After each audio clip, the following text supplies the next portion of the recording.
Okay. I think we're on. Hold on. I'll check my. It's working. And here we go. Or will we not go?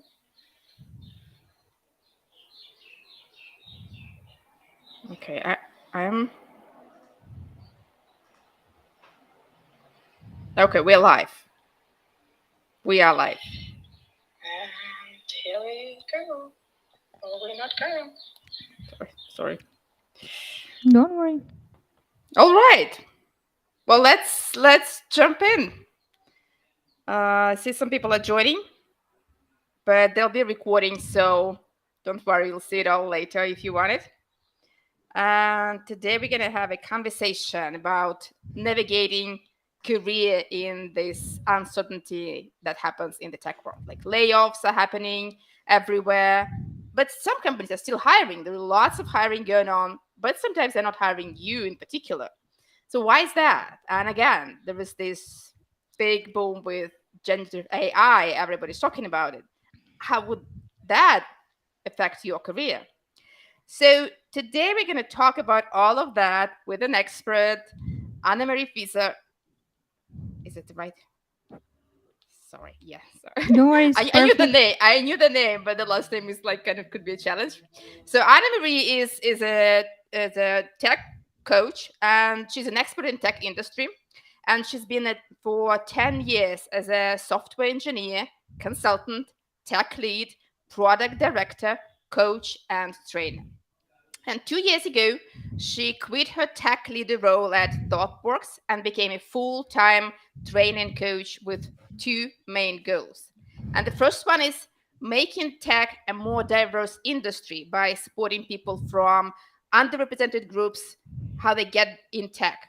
And the second is training and coaching groups of tech leads on build high performing teams while still keeping their well being. So that's what we're going to talk about today. Up Nice to you. to nice to meet you. Well, to talk to you, Daria.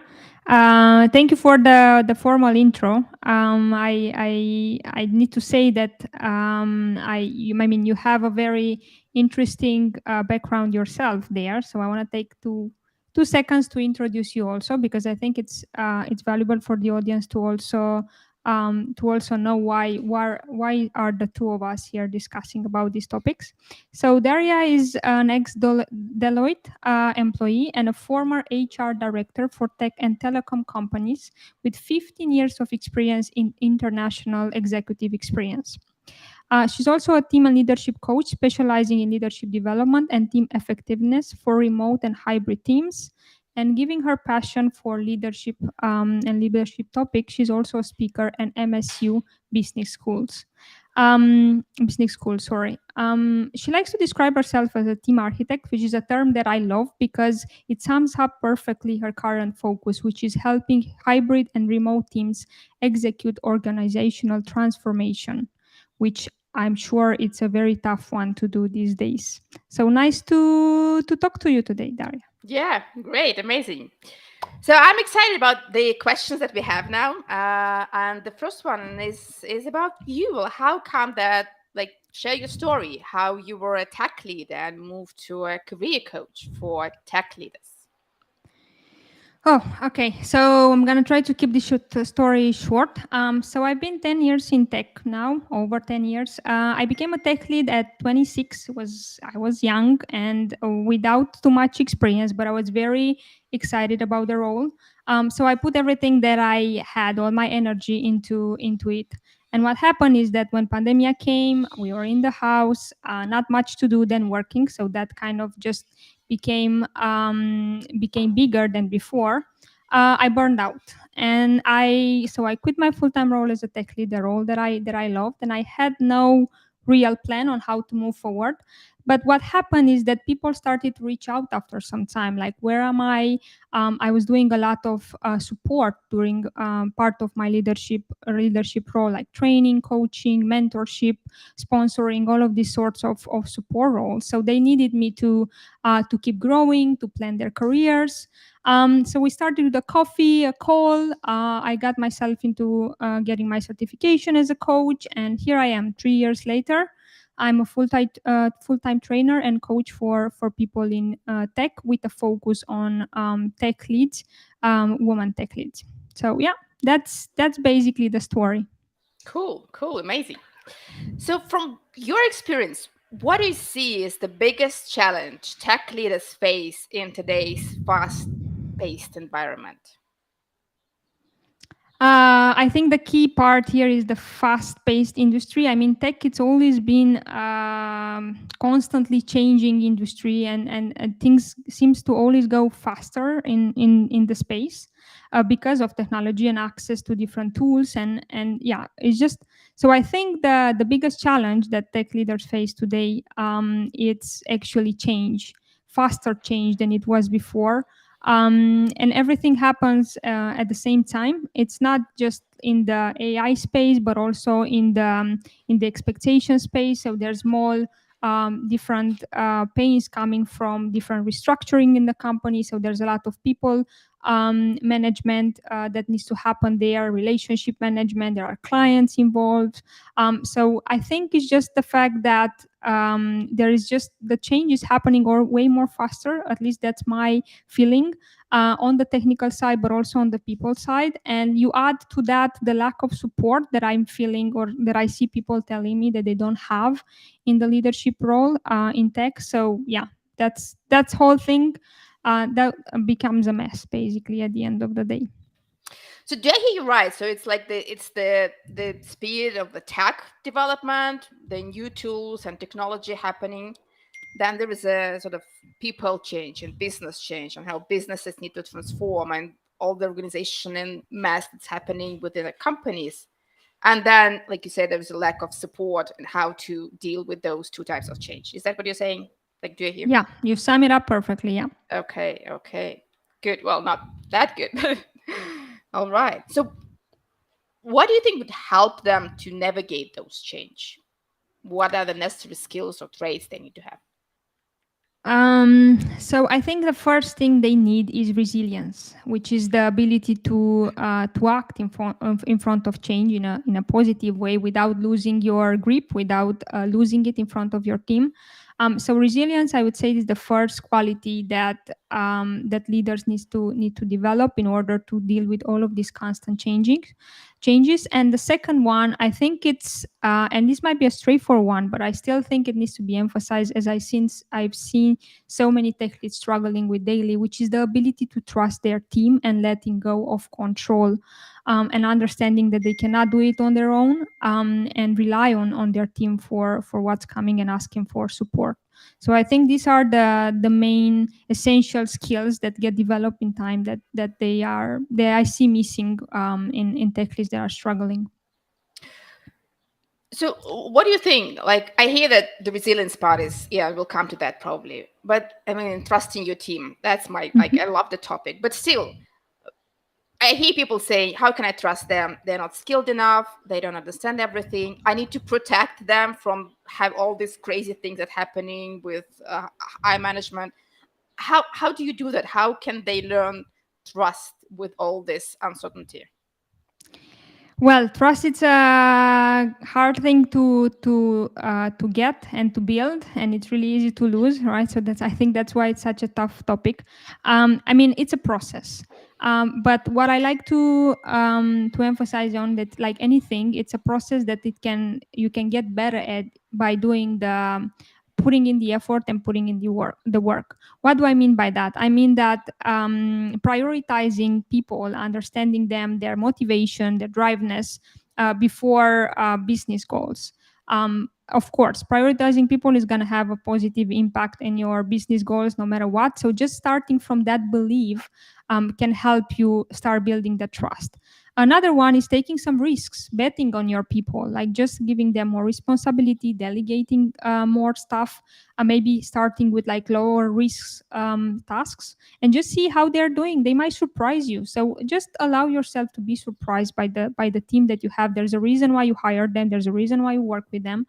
And so just starting to build those relationships through one-on-ones and through constant offering them opportunities and chances to prove to you that you can trust them, but also to prove to them that they can trust you. So I think that's where I would start. It's not an easy one, like I said. I don't know if you have any ideas from your experience on how that can be maybe accelerated in a way. Well, I do agree with you. I mean, it takes like a leap of faith to start trusting them. I recently had a conversation with a tech leader, and he totally realized my team is going to burn out because of, again, there's lots of uncertainty and transformations within the organization, and he was acting as sort of like as a shield, protecting the team from all the uncertainty and unclarity and frustration that was happening above within the upper management. But I mean, you can't do that all the time, and you trust their technical skills, but what he also needs to do is to mentor them and help them navigate within this uncertainty by their own, and start trusting them that they can handle it. I mean, if you can handle it, they can also handle it, and together you're a much more powerful force than just by yourself. I think that's where it starts. Exactly as you said. Like when like shit hit the fan, when it's the worst situation. I think that's when you can start building that trust, even if you think it's the worst moment. Like just by being transparent and sharing with people. Look, I'm struggling too. I don't have all the answers. I think like you might be surprised how your team might react, and they might even have more resources than you think that they are able to use in that situation. So I totally agree with you. Mm-hmm. Mm-hmm. So, well, since you've been in like different roles, so how does your team leader experience supports like your as a career coach for tech leaders? So I think what comes most in handy, what I've seen it's useful in the coaching relationship that I have with tech leads, is that my experience helps build empathy from my side, and they can see that. So the fact that I can relate to what they're telling me, to the pains, to the struggles, that I can share some of my battles and how I've go through them, I've seen like that just by default people just seem to trust me more, be more willing to share, and they kind of feel understand because I've been there. So I'm using that experience as a way to build that base trust and relationship, and coming from a place where okay we can talk about real solutions that apply and we can even use the language, which is also very helpful for them, because sometimes you have to explain to the person you're talking to, like, why do I mean by this process, what do I mean by this tool. And so it makes the conversation flow way easier, and I think that they appreciate that. So that's where I that's how I use it basically. Cool, cool. And like a big shout out to our audience. I mean, we're happy you're here. If you have any questions, type them. We'll come to your questions at the end of our conversation, and we'll definitely answer all of them. And my next question is, well, it's kind of similar to what we discussed in terms of trust, but still, how can leaders maintain a collaborative and cohesive team environment during those challenging times? Hmm. I guess it depends on what those challenging times are, because I mean, different struggles, different ways to deal with it. But I think I have to come back to trust. I mean, if you build that trust from the beginning, like going through tough times, it should be easier by relying on your team. Another thing that I would emphasize on in those times is transparency, and transparency with your team, showing them exactly like what's the situation, and mostly when you don't know. So I think the worst you can do for your team is to kind of try to tell them what you think they should know, even if you have no idea what's going to happen. Because I think that with whatever will happen next, if it doesn't go the way you promised, it's just going to break the whole trust for forever. So if you want to keep the team together, I think it's just important to reinforce the idea that we're all in the same boat, right? I'm here with you. Like the thing can hit us all. And I would like just saying, like, I would appreciate if we figure this out together. I mean, again, it might not come as positive to everyone in the team, but I believe it's the best bet that you can have. It's basically betting on reality more than trying to bet on what you think they want to hear.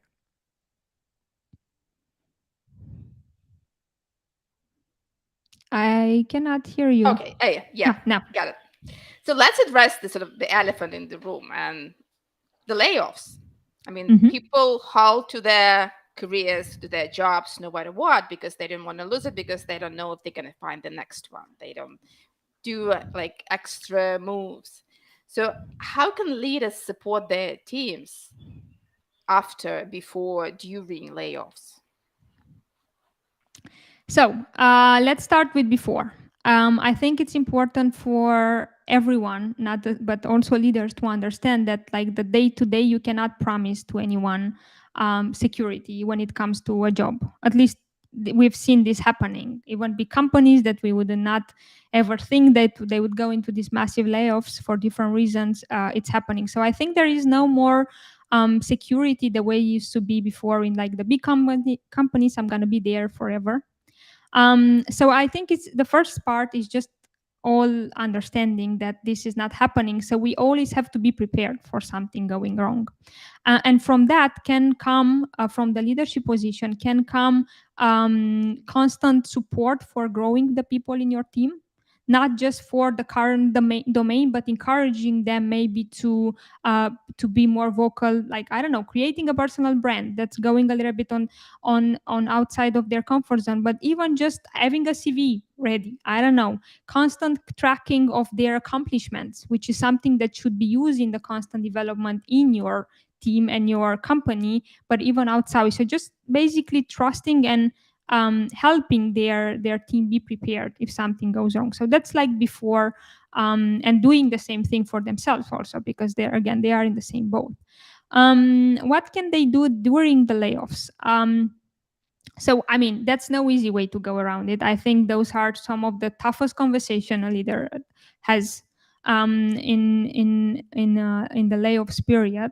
I do believe there are easier way and better ways to do that. So regardless of how tough it is, like I said, transparency and preparation. So not just going into a call with someone and just throwing something at them or what you think they want to hear. So having the right space for not just scheduling like 50 minutes, 30 minutes call and then putting something else, allowing people to vent, to ask you questions. So there are a lot of bad ways in which you can treat this process. There is no promised process that is gonna, like, give you for sure positive outcomes. I mean, people are not going to be happy, but there are definitely more human ways to approach it. So preparation for each individual differently, because people prefer to get information different ways. So that I think it's key. And I mean, after, it's a completely different story. Like, after the storm has gone and okay, now I have this team and what do I do? People are afraid. It's about starting a new process of, okay, this is the team we have, this is the new reality we're living in, so how do we plan to deal with it? And I think the main common error that leaders do is that they believe they are the only ones that have to figure out, right? So they are stressed, overwhelmed, they try to kind of do really well, but they forgot they also have around people, even from their leadership team, that can support, but also their team, like, after the layoffs, they can work together to reduce the chances of that happening, for example. So yeah, I think there's a lot of, like, people processes involved in there.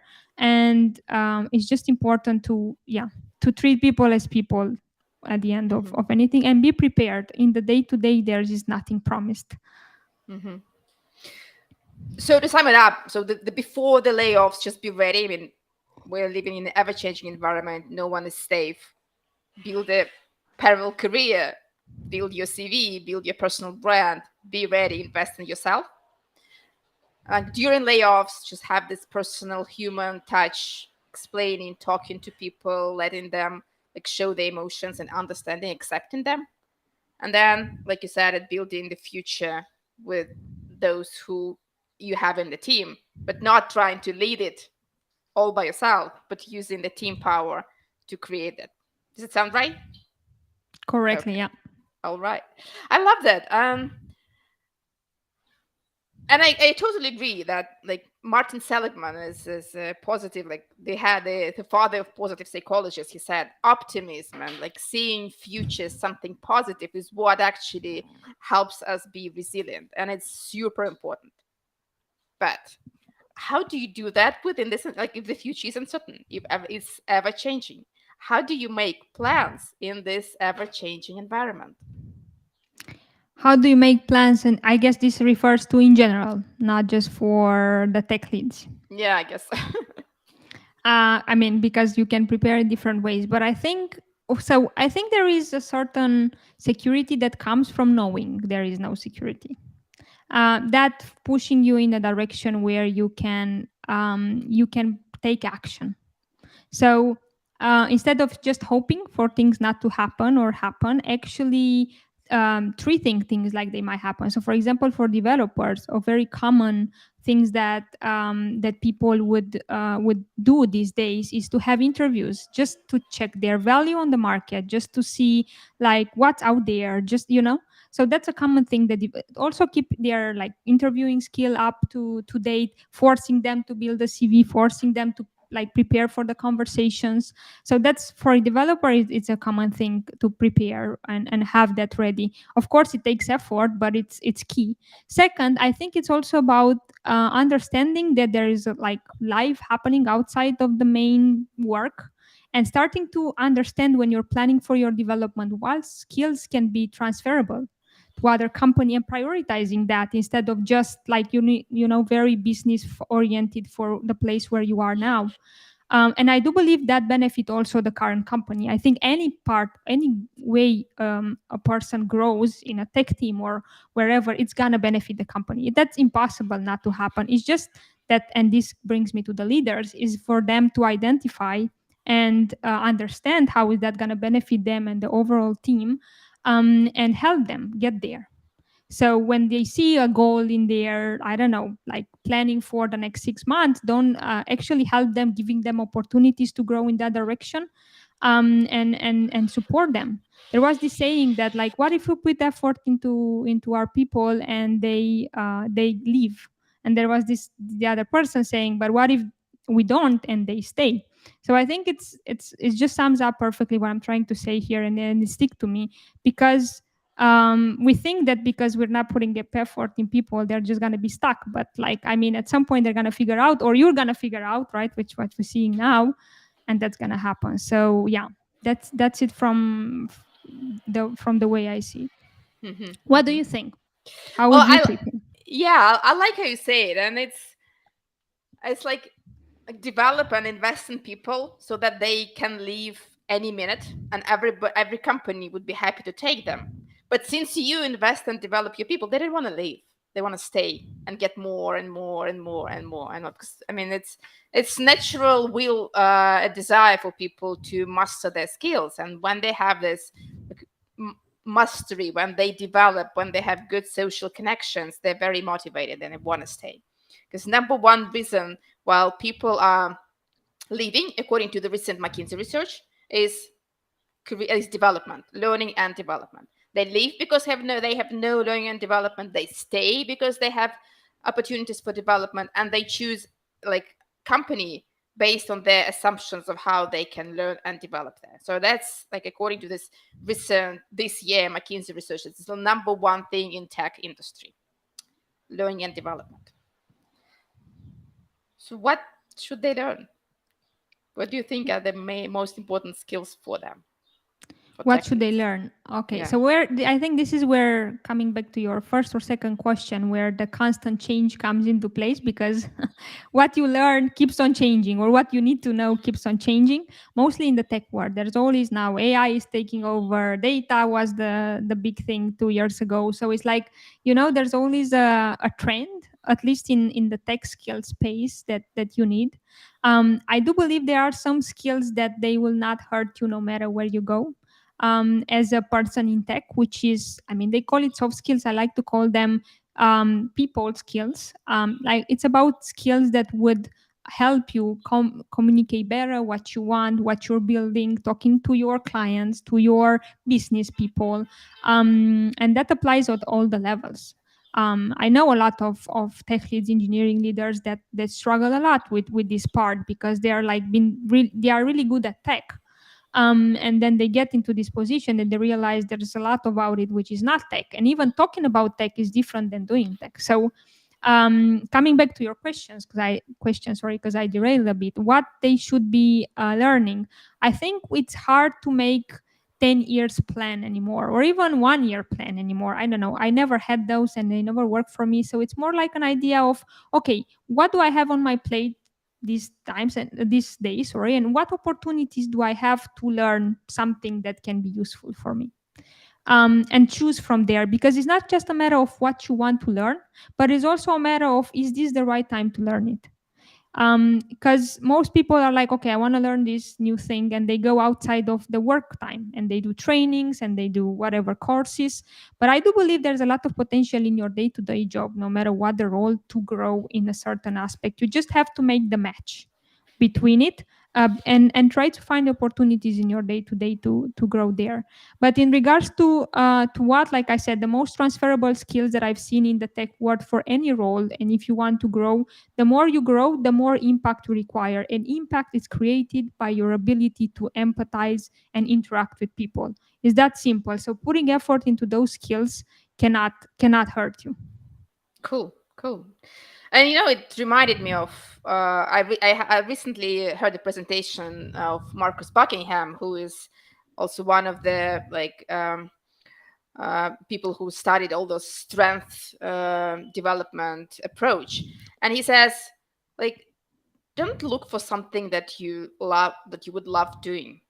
Like, love what you do, like you do it, find love in what you're doing, and like you're saying it, learn better, like be better at what you're doing right now. Don't go out there and look for like things that might not be useful or might change. Find love, joy, and learning opportunities in what you do and build on that. That's I think it's a great strategy. I think it applies perfectly here, yes.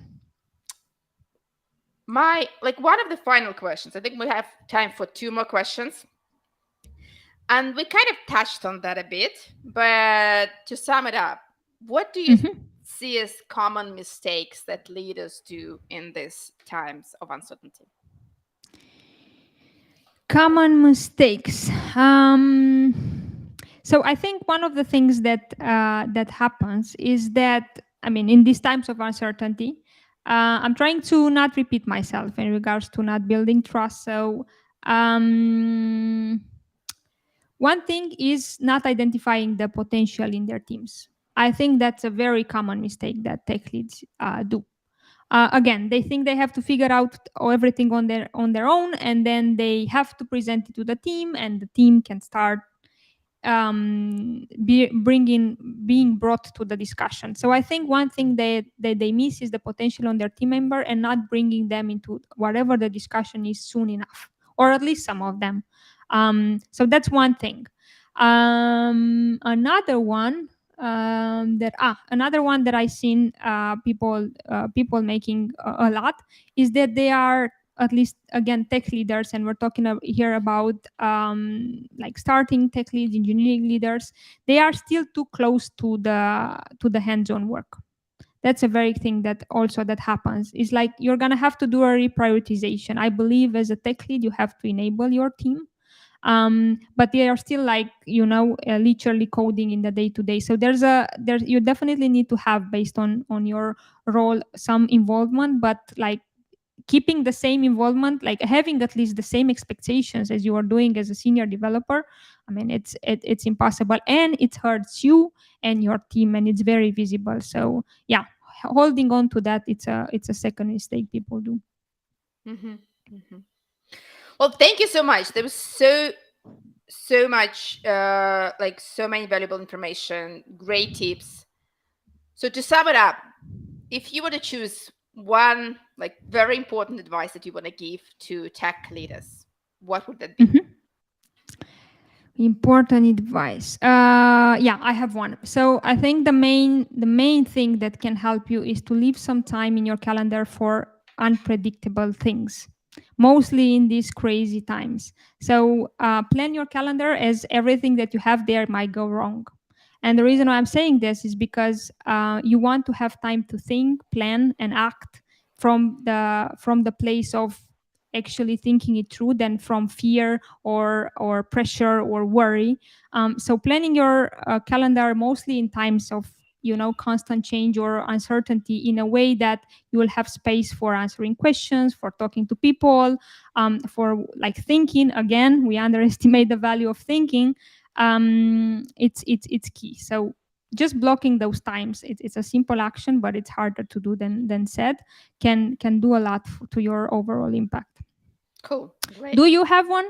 I have one. I do have one. And this one is like you talked about it a lot, but ask for help. Ask for help. Your team can help you. Your leaders can help you. Your community can help you. Coaches can help you.